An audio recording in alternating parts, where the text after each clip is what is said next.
Every story needs a hero, and every story needs a villain.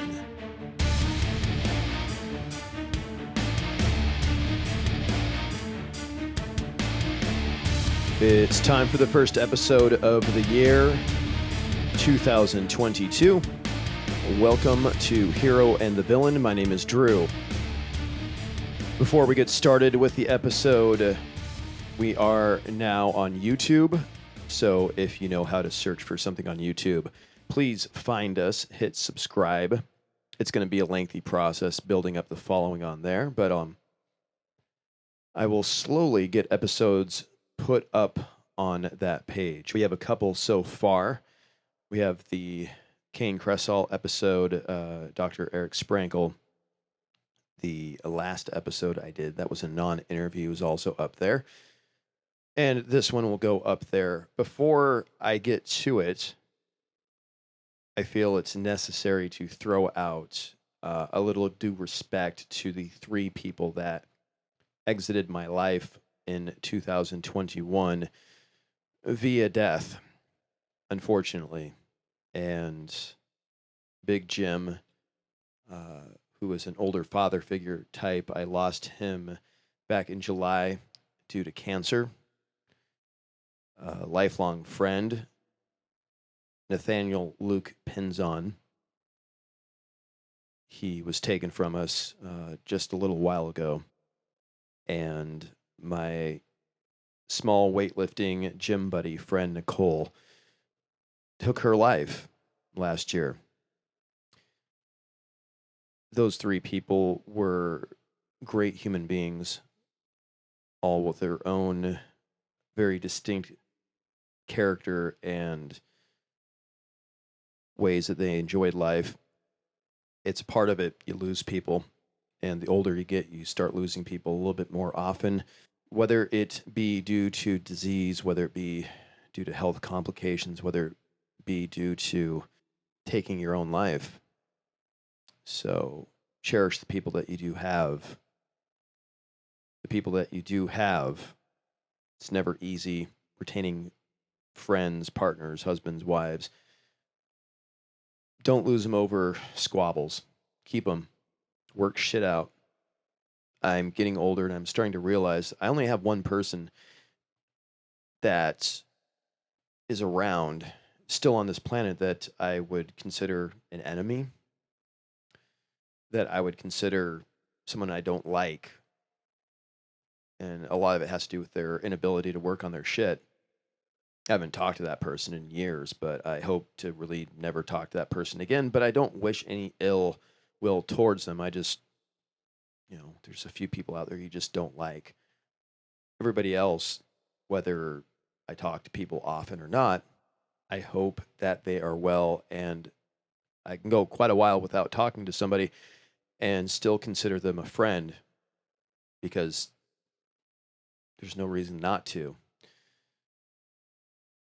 That rant aside, own your house, Mr. Teller. It's not often that a television show gives me a nugget of wisdom, but years ago, there it was, Sons of Anarchy.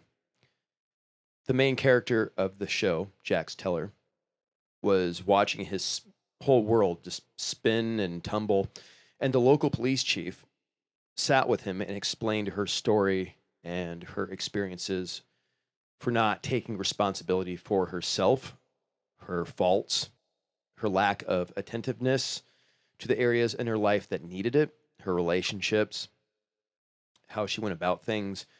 And she suggested that Jax do the same before things got even worse for him. Blame is something people give to others as a defense mechanism, because for a variety of reasons, admitting our faults and weaknesses is frightening for a lot of people. Not just saying it, but really like feeling it and admitting it. Being vulnerable, as it seems, is viewed as being weak in this vicious world of ours. We're learning that more and more, that it's a sign of strength to show these imperfections and admit our wrongdoings. Blame is like the deformed baby we feel it's not our job to raise, but it is, in a way, lesson that we can learn from the ability to respond, to own your house. It is pure empowerment and it's humbling. We get to choose how to respond to our situations. That is the word responsibility in a nutshell. So, what do you control? Other people? Even pro doms can't control people 24/7 nonstop. Do you control what others do? No. You can be an influence if they allow it, only if. Do you control how you react? Yes. All the time? No. No one is in that much control of themselves. Can you get better at it?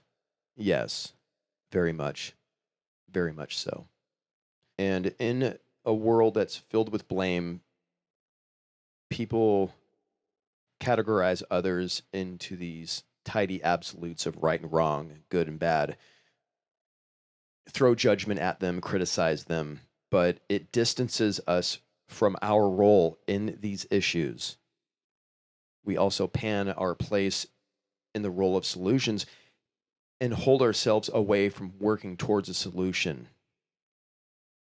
Owning your house doesn't mean you are 100% to blame for something. It means that you are evolved enough, mature enough to claim the responsibility for your life, and in turn gives you a chance to grow closer to others.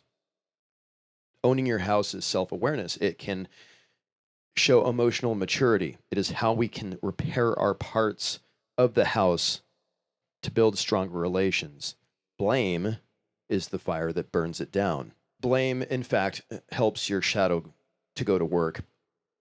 It is projection. It is taking something you have and dislike and putting it onto others. It is a shadow's best friend next to shame. You can blame others, the world, groups of people, individuals all day long to deflect what you see in the mirror and how you could have done something different. Blame is how people remain in a victim mentality, which feeds the shadow. Owning your house is a part of accepting that shadow so you can learn from it, grow from it, integrate, move forward. Owning your house shows a belief that you can change, improve, do better, evolve. It is the first step in changing our actions, moods, habits, behaviors. Owning your house means owning yours, not others.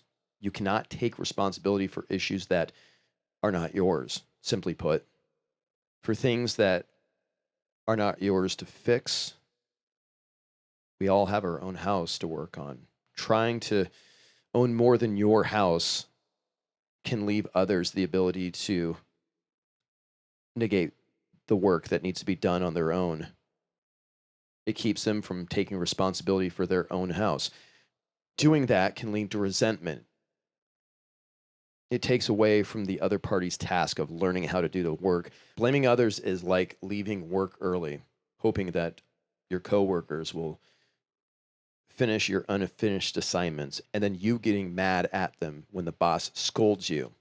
Blame feeds the gaslighting shadow part, shifting blame to others as a form of manipulation through denial.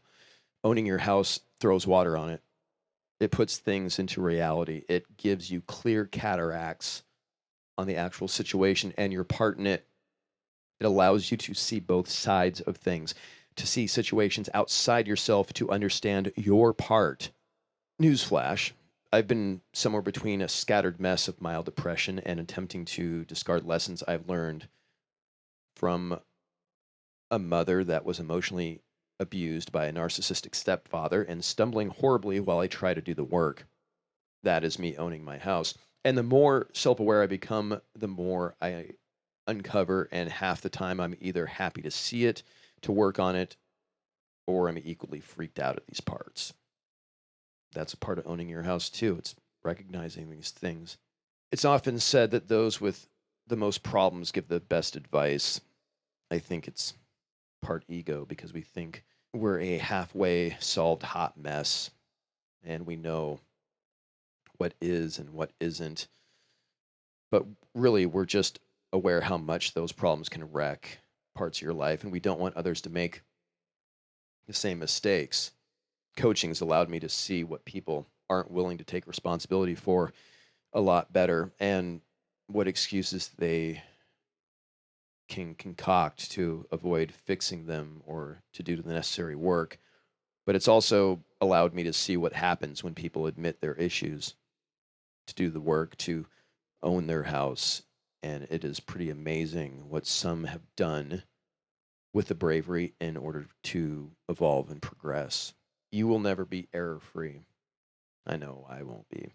You can only choose to be more or less, to do the hard work or slack and stay a victim, to gain self awareness and mindfulness or block out the world, to use the ability to respond to the situations, to use the ability to respond to the situations you place yourself in and admit your role in them, to grow or to resign.